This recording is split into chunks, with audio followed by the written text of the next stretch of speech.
Okay, so I'm going to try to give a little demonstration here of some of the issues I'm having with the IRT dome and charts, and hopefully from this video we can nail down what's causing it, if it's something on my end or if there's a glitch within the software itself. So here you see the dome where my cursor's at. These orders for whatever reason were resting there earlier and I'm not allowed to cancel them. Now they'll go away if I close the dome out and reopen it, but they shouldn't be there anyway. They're like ghosts of prior orders that were resting there. Now you can see if I hold my cursor here in the price column and click there, and I use my mouse wheel, I'm able to scroll the dome all the way off, up, down, completely different price variables than what is showing over on my chart. You see here I've scrolled it all the way down and I'm at 29.47 on my price dome and 29.32 over here on the chart. So I'm okay with that. I think that's the way it should work. That's how all other domes have worked that I've ever used. The issue comes in when I place an order. So I'm going to do that now. I'm going to place a sell order. Now we have a resting order here. As soon as that order is placed, I'm no longer allowed to scroll with the mouse wheel. As you can see, I'm moving my mouse wheel now. My cursor is still on the price column and it is changing the chart. It is not scrolling the price column. The other issue is when you go to change your limit size at that resting order, and I change it here to a 4, that's where I want it to stay.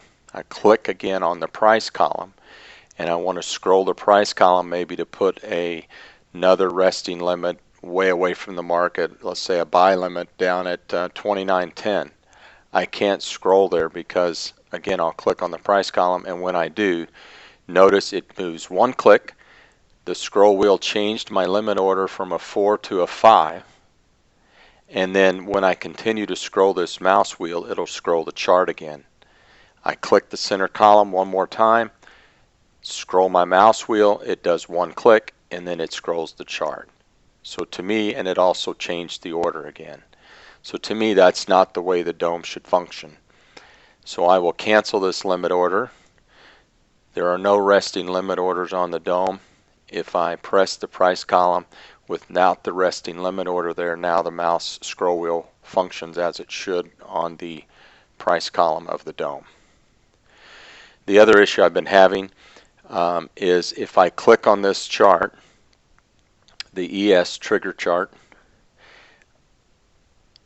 then as soon as I click, you notice it jumped on the right edge. So if I click and hold and press and try to drag it back to the right edge, that will work. So now let's go over here to my other chart, which is this volume scope chart. Completely separate chart. They are not linked. And if I click on this chart, it'll change the trigger chart, a different chart. So as soon as I click here and do any type of moving, it's moving the trigger chart. And it shouldn't be doing that. I go back over here to get that back, and it completely, I just clicked down here and you see it went somewhere else. And so now I have to click and keep dragging to get to the right edge of the chart. It would be nice if there was a button that you just click to move you to the right edge, but it shouldn't jump around on me anyway. And then of course over here on the volume scope chart, you'll notice that my cursor, as long as I'm moving it, the crosshair is visible. As soon as I quit moving the mouse, the crosshair is not visible on that chart. It'll blink, as you notice, it's blinking. However, if I go back to my ES trigger chart, the crosshair is visible whether I'm moving the mouse or not. Hopefully this video was helpful, and you can see some of the issues that I've tried to explain via email, and get back with me on if there's something that I need to do or what we can do to resolve these issues. Thank you.